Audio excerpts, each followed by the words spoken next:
everyone, and welcome to Japan Archives episode 97. Today we are going to be talking about Amanojaku and Urikohime. But first, before we get started, Thomas, how are you today? I'm doing good. I'm not sick anymore, but the cough is lingering because it's just dry. Which is Right. unfortunate. It's just dry, the cough won't go. But I'm definitely not sick anymore because my voice sounds normal again.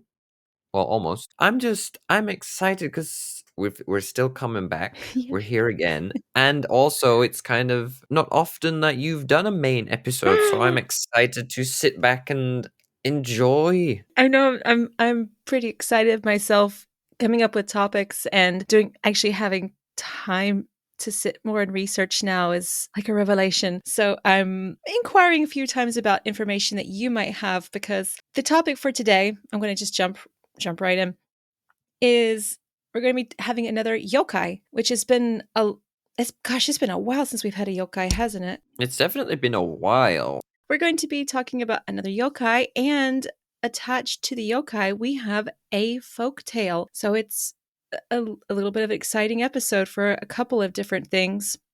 But I first want to ask you, what knowledge do you have of Amanojaku? Amanojaku, not the folktale. Yeah, we're going to start there first. Amanojaku, I only know as a form of kind of trickster yokai in that regard. Often used to get it confused with a different yokai, which almost has the same name of Amanojaku, which is completely different. They are not the same. For Amanojaku, yeah, all I really know is it's a kind of feminine, more female yokai, and has a perchance for being evil.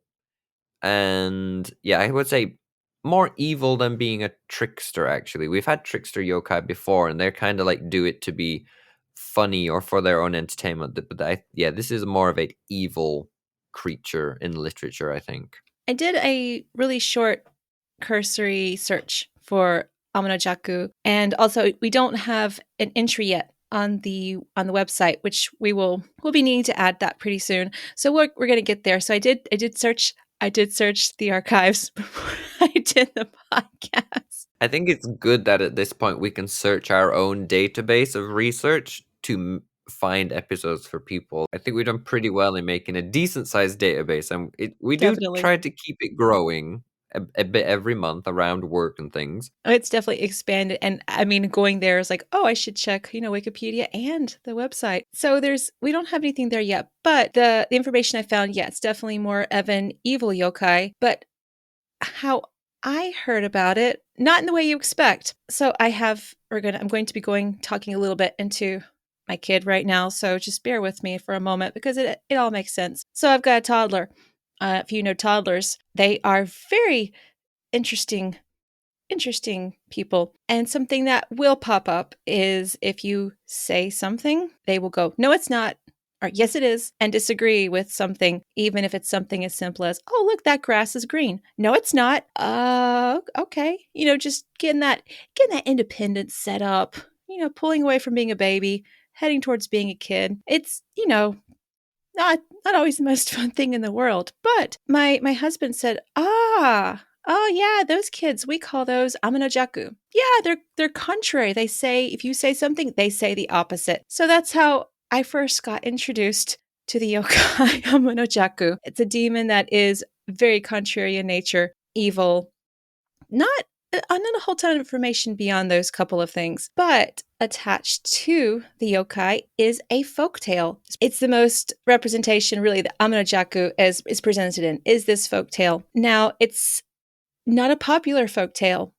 There are about 3 different versions, but I didn't find the story really in its entirety in my search. There's 3 different versions of how this tale could go. Essentially, it's the story of a couple that finds wait a minute, let me just back up. Thomas, you're familiar with Urikohime, aren't you? I know Urikohime from... I've only ever come across it in 2 sources from all my history books, and ironically, it wasn't in any of the fairy tale compendium books or the myth books. It was in 2 of my encyclopedias, so very, very small summaries of them. It's translated as something like the Melon Princess. It's very similar.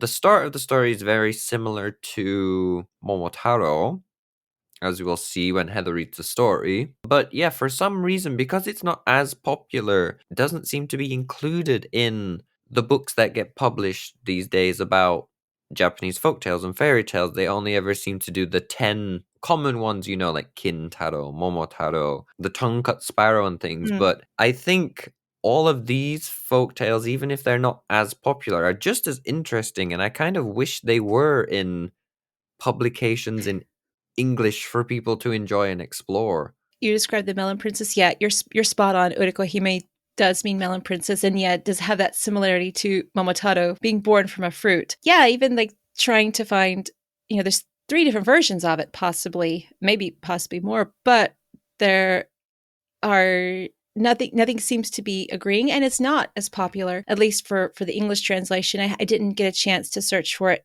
if I could find it in Japanese. So, but since there is no English translation that I was able to encounter, I actually wrote this one myself. This one is a mixture of a little bit from each different story. We can talk at the end some of the alternate versions, but what I'm going to do is I did write this one, and it's based on all the different ones, plus the one we have that is listed on the website, one of the versions that we do have, and we can talk about after we read the story. So if you're all cozy and comfy and you have your cup of tea already, I can go ahead and get started. I'm all ready to listen, yeah. Once long ago, there lived a couple on the edge of the river. This couple, though they had longed for it, had never had the child they so desperately wanted. Day by day, they did the farming and fishing and chores. They grew old, but they continued with their lives. Until one day, while washing clothes, the woman, let's call her Saki, Saki looked up from her basket to see a melon just bobbing along the river. "Oh, we will have a lovely treat for our break," she said as she reached and grabbed the melon. She yelled to her husband, let's call him Kintaro, "Anata, please slice this melon for me." Kintaro stopped his weeding and grunted. Taking a large knife, he set the melon on a table and started to cut. But instead of cutting the melon through, the knife stopped.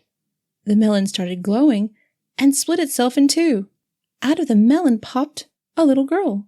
The couple, surprised yet overjoyed, finally had the child they'd always wanted. "Let's call her Urikohime," Kintaro said. Well, Urikohime lived a happy life with her parents, and eventually one day caught the eye of a well-to-do young man. He proposed, and the 2 were soon set to marry. Saki and Kintaro were overjoyed and decided to go into town to buy a beautiful wedding kimono for Urikohime. But before they left, they warned, "Don't open the door to anyone." "I promise. Is it a shy?" Urikohime shut the door and was soon busy with her weaving. It wasn't too long later that she heard a small tap, tap, tap at the door. Please let me in." Urikohime set down her weaving. Please let me in," the voice persisted. Urikohime sat very still, but the tapping wouldn't stop. Eventually, she spoke. "No, I will not open this door to anyone. I see. But if you could just open the window, please, you could help me." The voice sounded more pitiful and faint. Uriko said to herself, "Well, perhaps just a little bit wouldn't hurt. I could maybe help." So she opened the window the tiniest of cracks, and a tiny hand burst through. "Ha! Just enough for me to get in. They call me Amanojaku, but I don't agree with it. And you've lived your last." And with that, the Amanojaku burst through the window.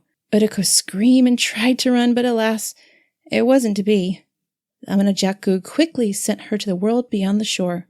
Left behind was her clothes, which the Amanojaku placed on its body, which then twisted and contorted itself to resemble Urikohime's form, although if one stared truly hard, would have looked slightly fuzzy and faint. But in a world where there's hustling and bustling to be done, especially when there's a big wedding to be concerned about, did anyone look really hard at the fake Urikohime? Time passed, as it does, and the wedding day arrived. Saki and Kintaro, looking at the daughter in her wedding kimono, their tears and their weepings wouldn't stop. Thus the fuzzy Urikohime became clouded in a veil of tears in the eyes of her parents. However, outside the window, a tiny little bird woke up and opened her eyes. Urikohime had been reborn. a tiny bird with sharp eyes that wasn't encumbered by tears. It was rage that filled her eyes. And those sights became set on the Amanojaku, wearing her own beautiful wedding kimono. As the family set out for their journey to the wedding, the tiny Urikohime flew straight and true into the hair of the Amanojaku. It screamed a horrible, unearthly scream and tried to disentangle the tiny bird. Urikohime's parents pulled their hands away from ears, and simultaneously the scales fell from their eyes. They truly looked at their daughter and realized it wasn't Urikohime. Then they heard the small, faint voice of their daughter. Amanojaku, leave now! Depart back to your own world! Saki and Kintaro grabbed the arms of the fake Urikohime and yelled along with their daughter, and drew the attention of the other townspeople. When their neighbors started to come running, the Amanojaku returned to its original form and ran, the neighbors shouting and giving chase, for this creature was known and unwelcome. Saki and Kintaro stayed behind and looked down at the empty kimono. The tiny bird flew down and landed on the sleeve. Saki and Kintaro wept again, this time heartbroken tears which fell upon the tiny bird. Urikohime wished with all her might to wear the beautiful kimono, and perhaps there was a kami-sama or two listening, either truly touched or perhaps a bit bored, but no matter what, because with a glow of light, Urikohime became once again a woman, wearing the tear-stained kimono. Here we end our time with Urikohime, but imagining her having a happy wedding filled with joy, as well as a wonderful long life. So like you said, the story, the very start, very similar to Momotaro, or also a lot of other fairy tales, the trope of an older couple, never had a child, want a child, they are gifted one. This time it was a fruit, like Momotaro, they cut it open, the baby's inside. Also, great job on the voices, love that, amazing. I think compared to the fairy tales and folk tales we've already read, it feels like one of the more darker tales, which might be why it's less popular. Yeah. Not suitable really for kids, and you can't really change the story that much to make it nicer for kids. And of course, a lot of people as they grow up, they don't really learn about folk tales and fairy tales, because there is, I think, the concept that they are usually for kids. So I think that's why it's lost its popularity probably. But it's interesting in that I think we know that there are yokai which are shapeshifters, like the tanuki, they can take human forms and things, and the kitsune can also take human form. But this is the first instance of a yokai kind of stealing someone's skin or clothing to become that person and pretend to be them. So Amanojaku, what is their actual power? Because they disguise themselves by using the items of the person that they, I guess, killed, whereas other spirits have been able to just copy it. Now, this one, the version of Urikohime we have on the archives and the History of Japan website doesn't even mention using anything, just taking her place. The different versions that you had mentioned too, I was going to give a nice little warning of one of the alternate versions, yes, is that instead of, I chose for the story a little bit more slightly softer version of taking the clothes. But in this one, yes, there's another version where he does, again, if you have kids listening, you can pause it, wears her skin instead of the clothes. One of the other version he does wear her clothes, either kills her or ties her to a persimmon tree. Even in the different versions, we have a little bit, even the most, I guess, kid-friendly, where he just takes her clothes and ties her to a tree. That's probably the most, approachable versus the just, the other one, which I don't even like talking about personally, which is why I didn't choose it. But it doesn't really say that he's using it other than just to be evil, not just taking her place, just doing something bad. And I think that one of the things I saw about Amanojaku is that just just being wicked, just being, getting people's, dark desires and acting on them. And that's kind of it. I didn't really see anything else that detailed why they were using it for, what their motivation was. Now, it might be some more different that when we do some more research, we might be able to find. But yeah, for this story, it's just mean. It's like I said, a fascinating story, and one that I think people should learn about. My thinking now is though, how does such a creature how did that end up being the word for children It's who say contrary. the opposite? It's Contrariness. Yeah. very, it's in a way I see it, but at the same time, it doesn't seem. I mean, pick a nicer yokai, surely, not Amanojaku. I think it's just like, I don't think there's many yokai, I guess, that, does that contrary say, yes, it is, no, it isn't type thing. I mean, maybe we'll find another one. Maybe that's the only one. I mean, maybe that right there is enough for some people to think it's evil, just being, disagreeing with you. I'm not Just sure. being disagreeable. Oh no, that's good. I should have gotten some more clarification on why. Maybe I can get some more, and we can do maybe a bonus or a show note update at some point in the future.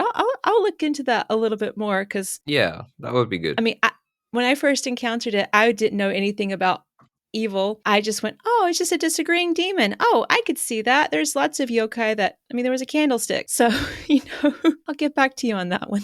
It would be interesting to see if there was a reason, or again, maybe it's just something that people just have used it for so long. The reasons why might have been lost. We don't know. I mean, if I run into any more yokai in the, raising of my child, I'll definitely be able to put them in here.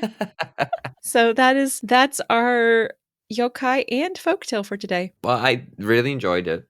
It was nice to, like you said, I guess in a way, it's the first time hearing the story in its full extent, as much as we can say that, because there isn't one really in English. In English, it's only more really like summaries of this is the overall plot, what happened. So hearing it fleshed out as you did it, I really enjoyed it and really appreciate it. Thank you so much. I am so tickled you enjoyed it. It was really fun to write, and yeah, the voices were so much fun to record. Oh my goodness. Yeah, it sounded like you were enjoying yourself. Oh, completely. It was great. I guess I'm gonna wrap it up today. Oh my gosh, I feel a little bit. This is a very exciting moment. Thank you everyone so much for listening. We really appreciate you coming back. We're looking forward to giving you lots more interesting things in the upcoming year. We don't have yet. Do we have yet what we're going to be talking about next time, or is that to be determined? I have decided, so this is our main episode, so our bonus episode is going to be we briefly talked about in Sunin's episode about the founding of the Ise Grand Shrine, and of course it was very summarized because that episode was more focusing on what he did around the major events of his reign. So I want to do a bonus episode fleshing out a bit more on the mythological origins of the Ise Grand Shrine, expanding on what Yamato Hime did, as well as more about what she found when she, in the area where she founded the shrine, and a lot of the people who were involved as she founded it. So that will be the bonus for next week. Looking forward to that episode. That bonus sounds really fun. Also, if anyone is interested, we do have a YouTube channel now as well. It's very early days for the channel, but we are uploading the podcast as like a video format instead if you wish to watch those. And if you subscribe, we're going to start posting more shorts on there as well about different aspects of Japanese history that won't be necessarily on the podcast at this moment in time. So if you do want to hear about some more Japanese history outside of the podcast, just find us on YouTube and do the whole subscribey thing. I like that, the subscribey thing. But I mean, that's everything from me today then. How about you? That's all I got. So with that being said, all right. Well, everyone, I guess we will. Oh yes, sorry. No, this over. is great. It's all you. No, you do it. Keep going. This is great. I'm enjoying the momentum. I'm ready. Oh, okay. So everyone, thanks so much for tuning in again, and we'll see you next week. Bye for now. 皆さん気をつけてまたね。